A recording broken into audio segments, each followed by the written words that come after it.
Hi, everyone. Thank you for joining today. Wait just a minute here and let everyone enter the call.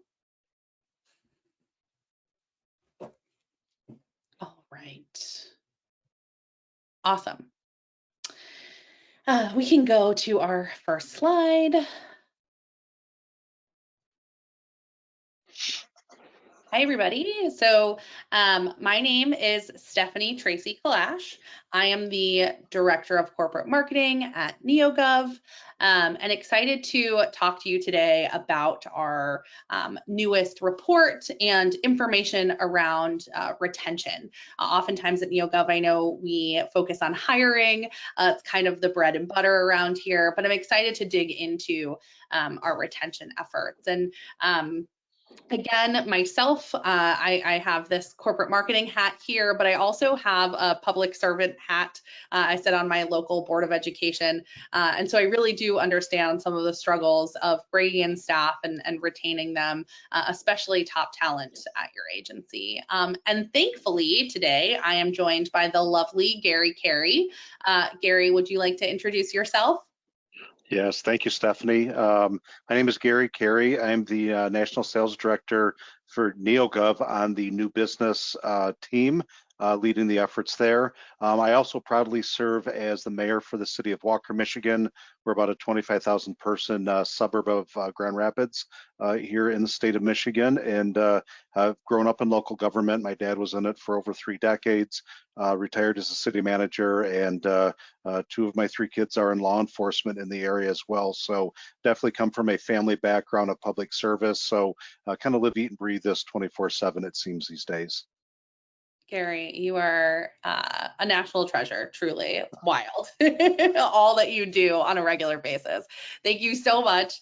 If we want to jump to the overview, I'll talk a little bit about what we're going to cover today. So again, on today's call, we'll outline the sort of current state of our retention landscape throughout the public sector. I'll dig into some of the specific problems. Hopefully those will resonate with you all. Problems that public sector agencies are facing as far as retaining staff. And then we'll outline some actionable strategies to improve those efforts and ways to, again, kind of reframe retention for new staff and existing staff. And then we'll look ahead to 2025. It's crazy to think how close we are to 2025 now that we are in November, but it will be here before we know it. So some things that you can definitely think about and start to focus on in the new year. All right, so again, we're going to start with an overview of the retention landscape today, and I'll dig into some of the specifics here in a second. In 2022, the Bureau of Labor Statistics reported that the highest government employee attrition rate in the last 5 years was just under 8%. The sector rebounded in 2023, you can see there, with attrition dropping to just under 6% or 5.9%.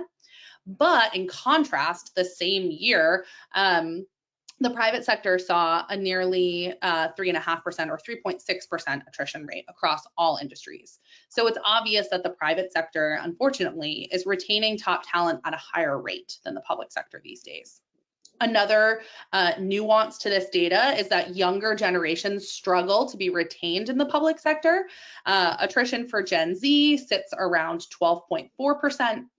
and 8.5% for the under 30 group in general. In supporting the hiring and training process, there are indirect costs as well, right? Time and energy of hiring managers, other costs related to difficult to fill positions. And according to SHRM, the average cost for recruiting a new employee in the public sector is under $5,000 or about $4,700. Again, though, there are so many other variables there.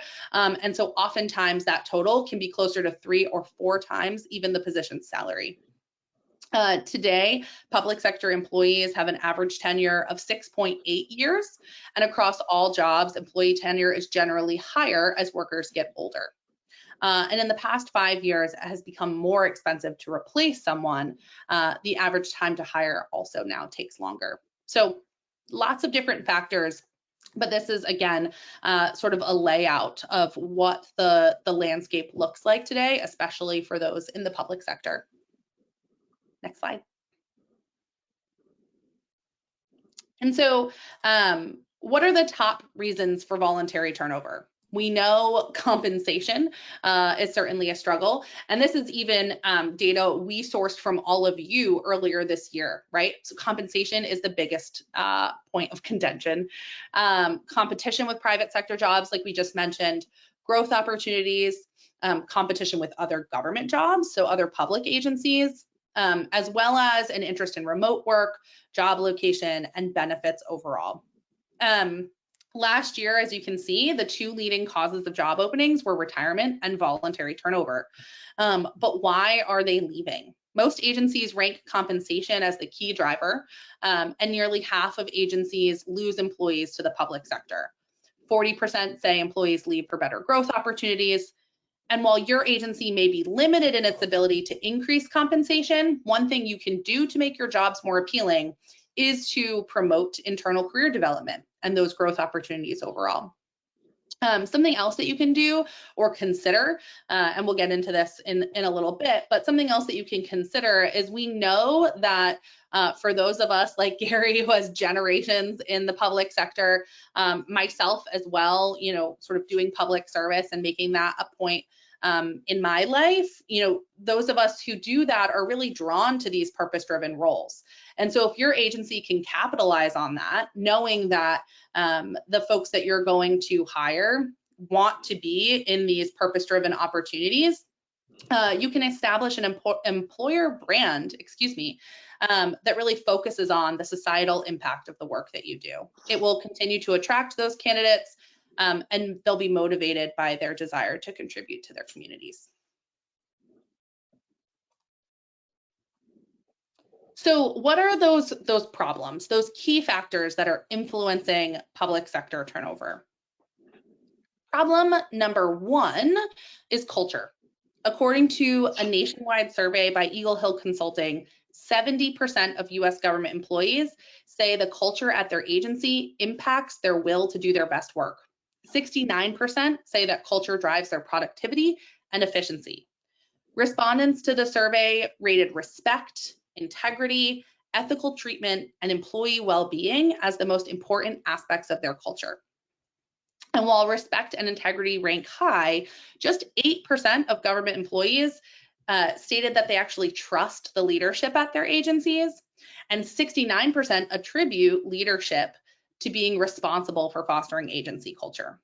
So obviously, if you're listening in today, it's possible you're in any kind of management or leadership position. And even if you're not, right, sitting in an HR role or a role that works directly with personnel, you have this sort of, or these eyeballs really on you, right? People are looking at you to drive the culture of your agency. And if you can do that, you can certainly make a significant impact. Next slide. Like I said, right, the most successful government leaders define their culture. They actively manage it, they monitor it, model the behaviors they want to see across their agency. So while that might seem like a tall task, again, we're going to get into some specific efforts that you can do to really start to make this shift. Another key factor influencing public sector turnover is compensation. This one will always come up. Government salaries are generally lower than their private sector equivalents, which can contribute to turnover. According to the Economic Policy Institute, even when factoring in more robust public sector benefits packages, total compensation is approximately 14.5% lower for public sector workers than for private sector workers in similar roles.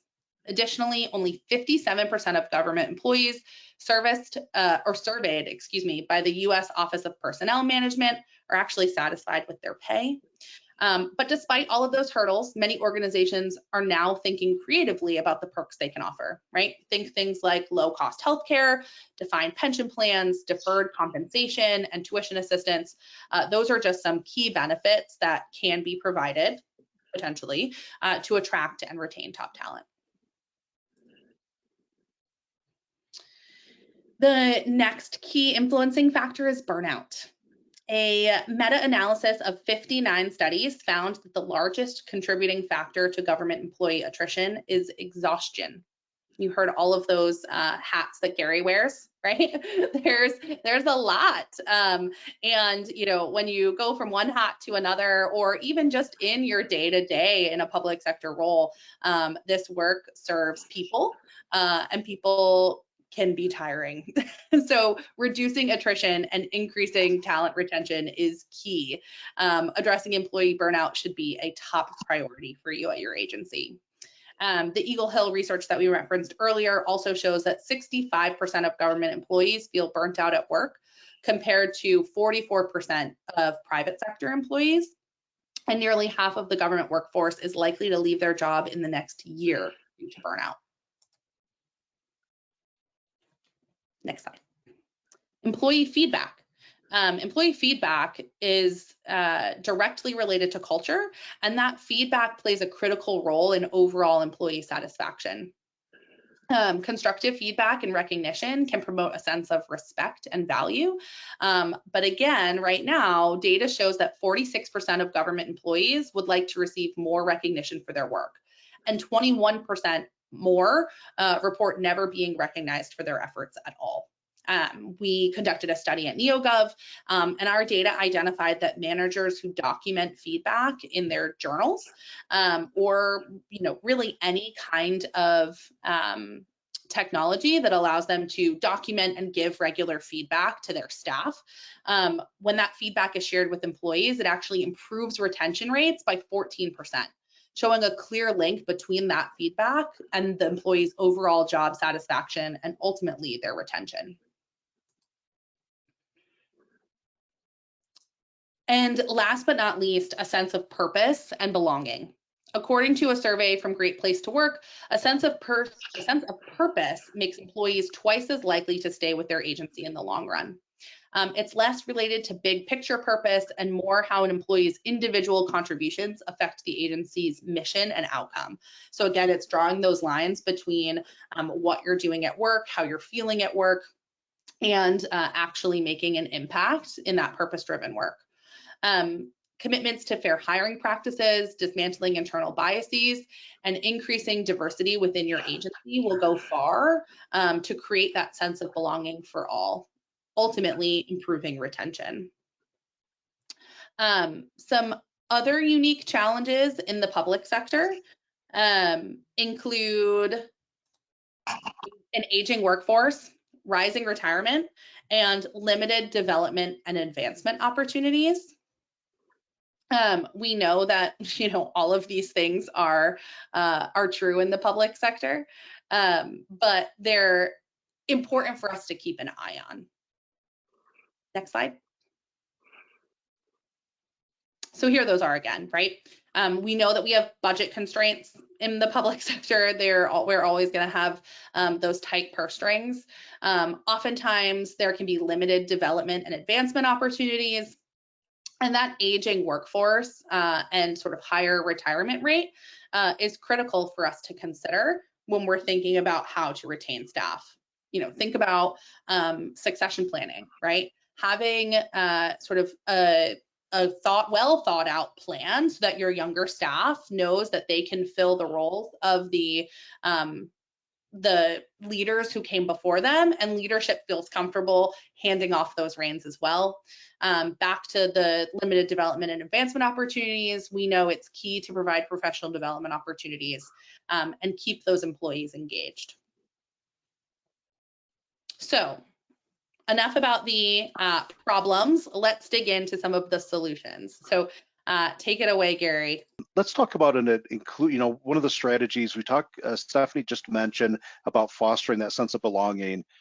When we look at an inclusive workplace culture, what does that look like? Why is it important? How do we do that? And what does good look like at the end? And when you think of the why behind it, it's important to create an environment that embraces diversity, that also promotes equitable opportunities for all employees to thrive and advance. We know in the public sector, especially for those of us that serve there, that type of culture, it's especially important as our organizations serve diverse communities, and we must reflect the values and needs of the people that we serve. What does that look like? It could be commitment to diversity and representation, equitable access to opportunities, empathy-driven leadership, and really encouraging employee input. And we could go on and on there, what good looks like. Some examples of that we have found from customers like you are items like employee resource groups. We know an ERG is a voluntary employee-led organization that helps foster a diverse and inclusive environment. These groups are usually formed around shared characteristics such as race, gender, and sexual orientation, and their goal is to provide support, connection, networking opportunities, and really a voice for underrepresented employees. For example, here at NeoGov, we have ERGs for mental health, the LGBTQIA plus community, women's inclusivity, and working parents, just to name a few. We also look at diversity and inclusion training. Diversity and inclusion training is essential because it helps our employees understand and appreciate diverse perspectives, reducing biases and fostering a respectful, collaborative work environment and creating that sense of belonging that we've been talking about. Topics that we need to address, make sure that we're addressing the DEI training include unconscious bias awareness, cultural competence, inclusive leadership, allyship, and advocacy. DEI training leads to greater innovation, improved employee morale, and better organizational outcomes. And an often overlooked area is an area around mentorship programs. Mentorship and sponsorship programs that pair employees from diverse backgrounds with more experienced colleagues we know can help underrepresented employees navigate their own careers and feel more connected to that organization. These programs also promote a sense of belonging, they promote a sense of agency, loyalty, and they help all employees feel valid, and again, connecting back to that sense of belonging.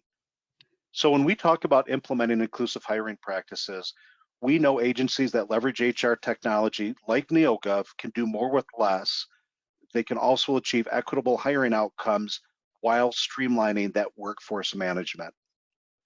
The best workforce management systems integrate technologies that streamline skills identification, matching, and the recruitment process, and that simplifies the assessment and the decision making that we have to make.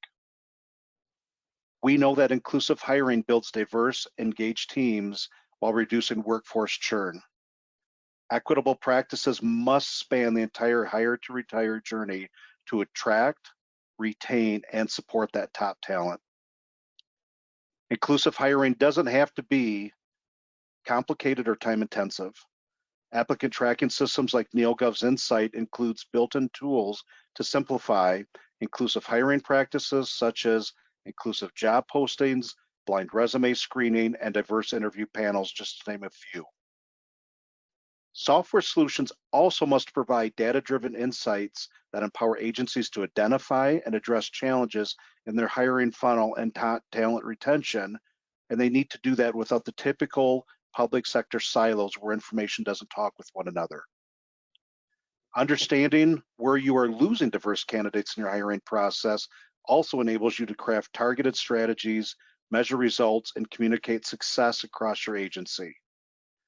At NeoGov, we believe that leveraging that right technology can help your agency identify gaps, overcome biases, and implement fair workforce management practices without overburdening your staff.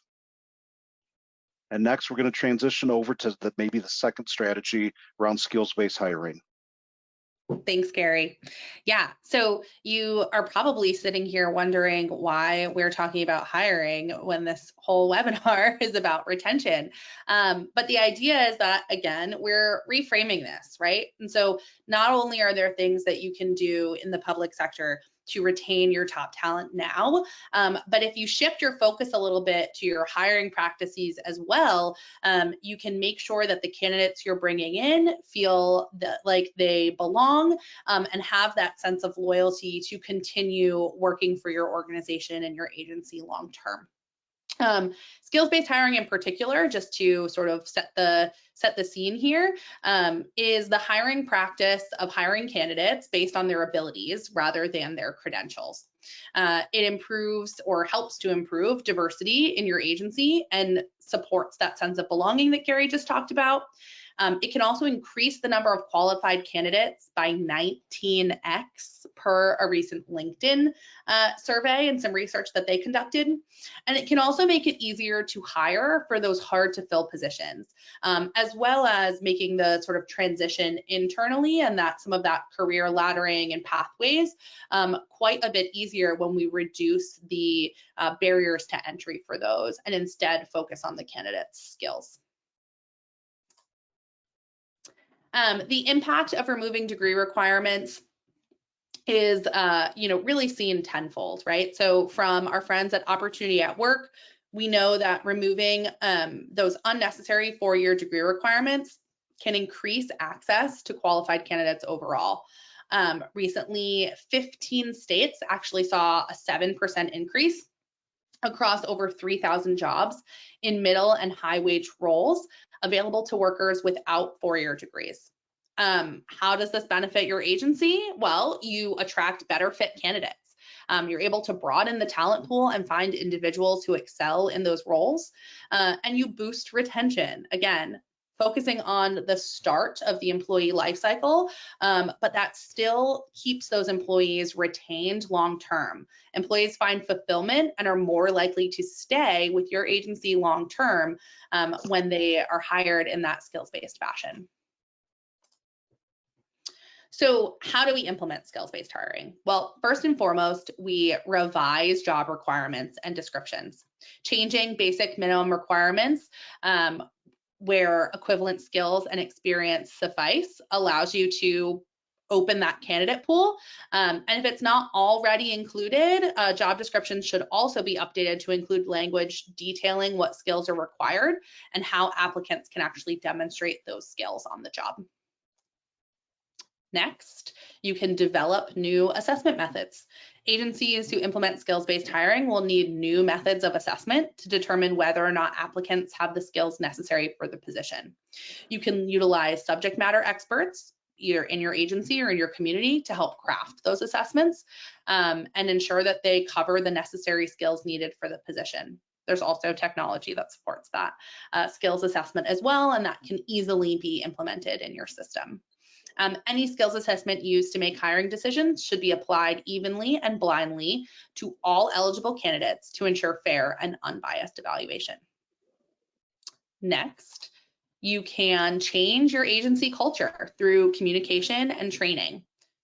Training leadership, management, and everyone involved in the hiring process on what a skills-based hiring program entails will facilitate the adoption of the new process. It will take time. It will be tricky, especially for those who have been in the agency for a long time, but a commitment to that will really help you all tenfold. The training can cover things like what to look for in resumes, best questions to ask for specific roles, and how to administer those skills-based assessments I just talked about. It's crucial to emphasize that this change doesn't devalue existing candidates, but rather it expands the talent pool and focuses on the practical abilities of those in these roles. Next, you can look for new partnerships.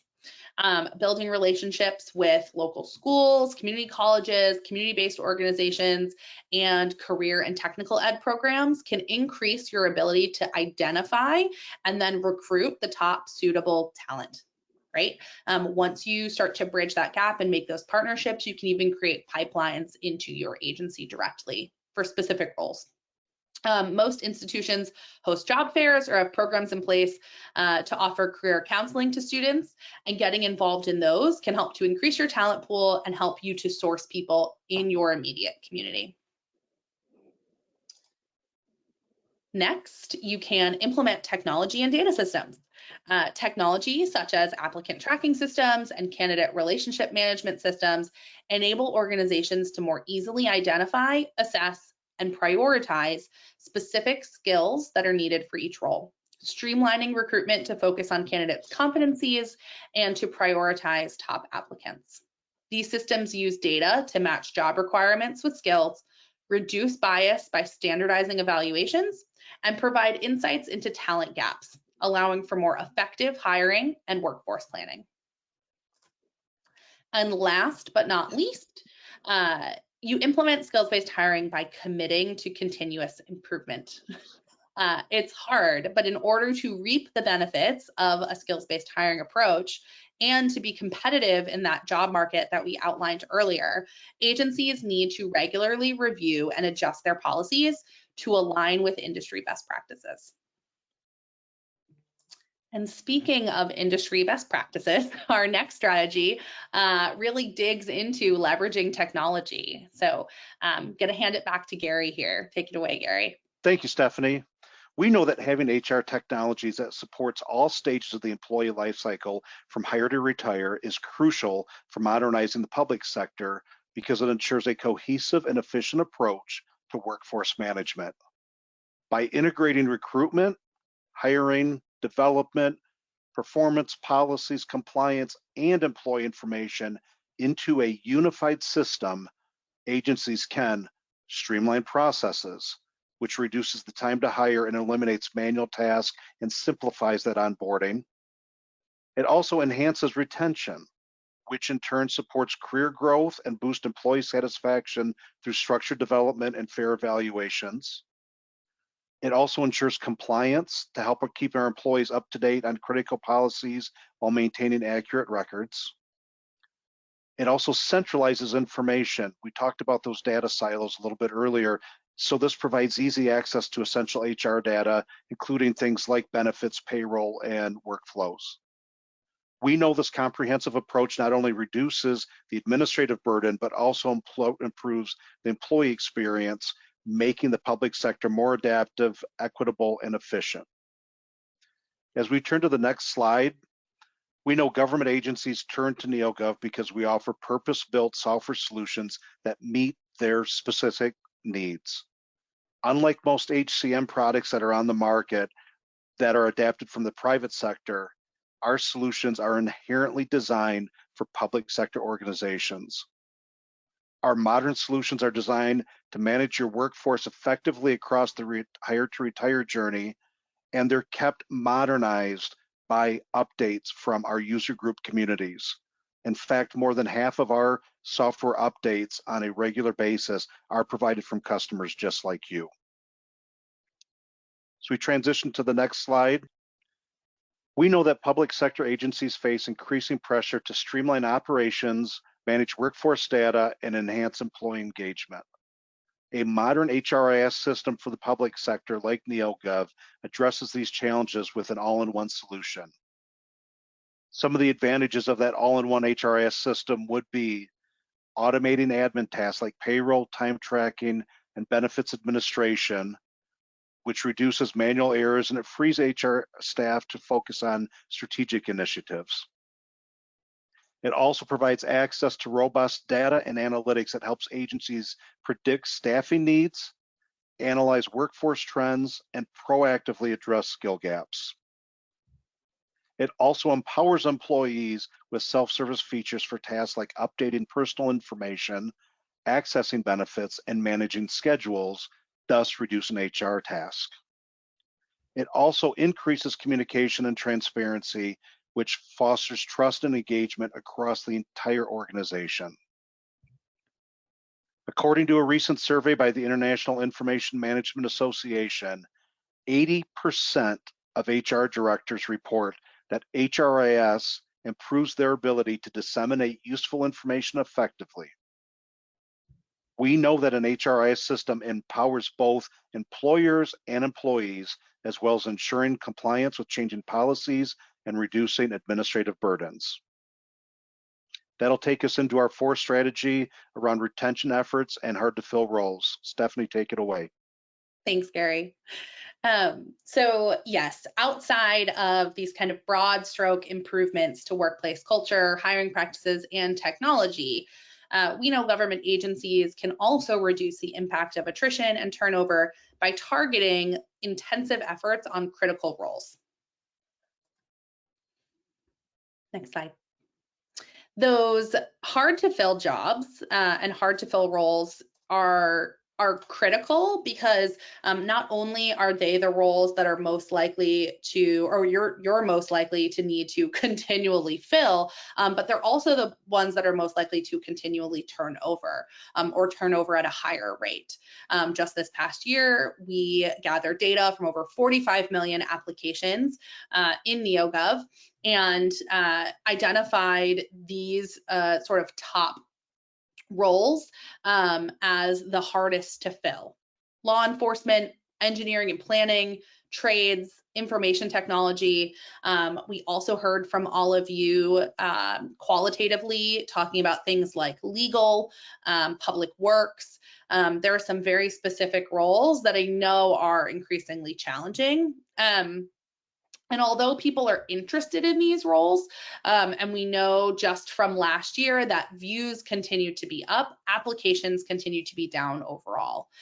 So it's important that we keep all of this in mind and we keep these roles in mind so that we can identify them as sort of critical ways for us to potentially curb turnover at our agencies. So what are those retention initiatives? One of them is retention and longevity bonuses.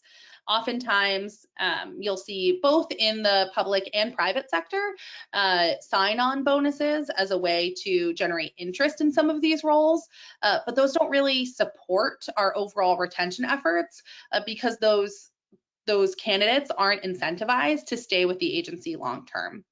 So if an employee reaches a certain milestone in their tenure, think about ways that they can be compensated for that loyalty and even baking that into their contracts overall.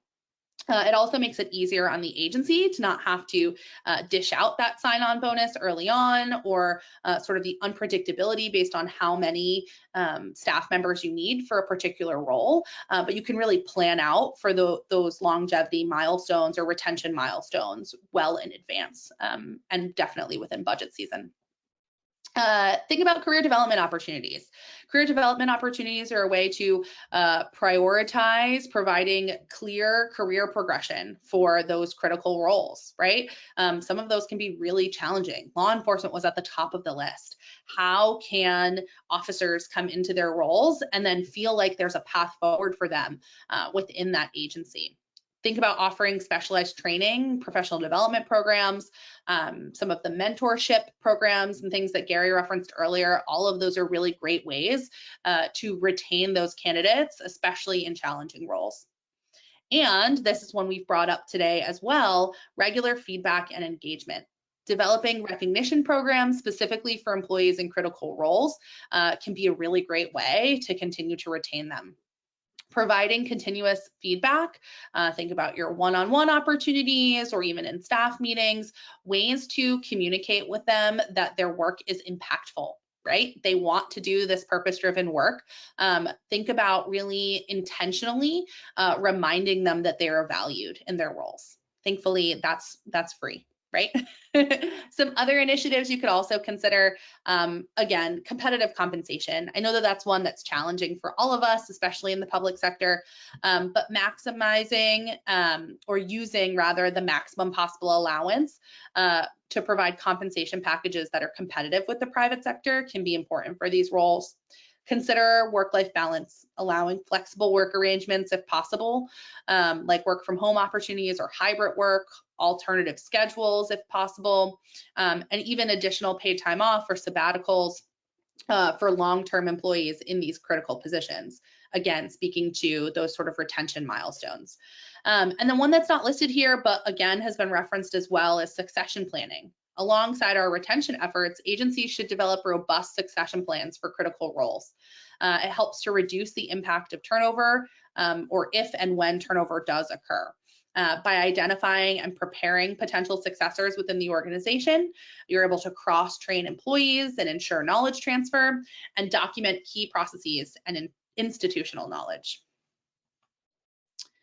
So last but not least here, our last strategy is really to develop and implement a retention plan, which is all of the above and then executing it. So I'm going to let Gary take this one away as well. Thank you, Stephanie. All of these initiatives and ideas are great, but they have to be put into a plan for us to execute on. Executing a successful retention plan will look different for every agency, but each one will cover the same basic 6 steps. We know that starting number 1 by developing a proactive comprehensive action plan is critical, but then we need to allocate the necessary resources. We know we must establish a clear timeline for implementation and then define measurable goals with key performance indicators as part of it. We need to assemble a cross-functional, diverse team to guide the initiative, ensuring representation and collaboration across all departments. And finally, we need to schedule regular check-ins to evaluate progress, measure the success, and make adjustments as needed to optimize retention outcomes. A structured retention plan is vital for reducing turnover, retaining institutional knowledge, and boosting employee engagement. For the public sector, it ensures a stable, motivated workforce, reduces costs, and strengthens your ability to serve your communities effectively. So what does the future look like as we go to the next slide? Stephanie, I'll pass it back to you. Thanks, Gary. In 2024, the public sector remains challenged to compete with the private sector for high-performing employees and retaining top talent. High attrition rates are resulting in operational inefficiencies and substantial costs and have a negative impact on organizational missions overall. We know this, and we know that the year is almost out. So as we look to 2025, what can we do? Next slide. So in 2025, we know what our top challenges are. We know that we have an aging workforce in the public sector and that retirement rates are rising. With a significant portion of the public sector nearing retirement, agencies have to prepare to fill these roles, avoiding skills gaps and knowledge loss by implementing mentorship programs, having retirement employee training, and developing succession plans will help to solidify that handoff process and streamline these transitions. We also know, and this one is definitely not changing, that we have competition with private sector salaries.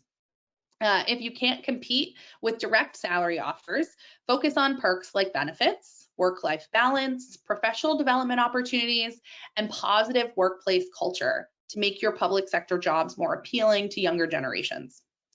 And we also know that at times we can do things in an inefficient way in the public sector. We can have cumbersome operations and lack the ability to kind of quickly adapt. However, even though we know public sector agencies face these challenges, we're able to leverage our systems, our technology, and that automation will save you time, energy, resources, and will help your jobs be more appealing to younger generations overall. Up-to-date technology is becoming more and more essential to job seekers. So what do we have to look forward to, right? Well, we just really outlined it for you today. Your top opportunities in 2025 are going to be your ability to foster a sense of belonging at your agency. We know that if employees feel included, valued, and connected, it strengthens their engagement, their productivity, and ultimately their retention at your agency. You can also implement a skills-based hiring approach. That's that reframing of retention, right? You don't think about retaining employees when you're bringing them on to your agency, but if you do and you practice that skills-based hiring approach, you're able to broaden your candidate pool, attract diverse talent and hire based on specific competencies, which leads to more inclusive, effective hiring and a staff that is really loyal and open to remaining at your agency long term. You can also leverage modern technology to support your efforts. Technology enhances efficiency, improves data-driven decision-making, and streamlines processes to better meet workforce needs. And you can, of course, develop and execute on that proactive data-driven retention plan that Gary just outlined. By using data and analytics, agencies can identify trends in employee satisfaction. You can predict attrition risks and tailor your initiatives like targeted retention bonuses and career development programs so that employee engagement and retention is improved overall. Next slide. I am excited to share, I sort of outlined it here for you today, that we've put all of these findings into a report called Reframing Retention, Strategies to Attract and Sustain Top Talent in the Public Sector. This report will be in your inbox hopefully tomorrow as soon as you have completed this webinar and gotten a chance to digest all of the information we shared. And if you have any additional questions for us, please feel free to reach out. Next slide. And of course, you can set up a consultation with our team by reaching out to contact@neogov.com. Thank you so much for being here, Gary. Thank you for sharing all of your insights. And thank you all for listening and attending today's webinar. Thank you all. Bye, everyone.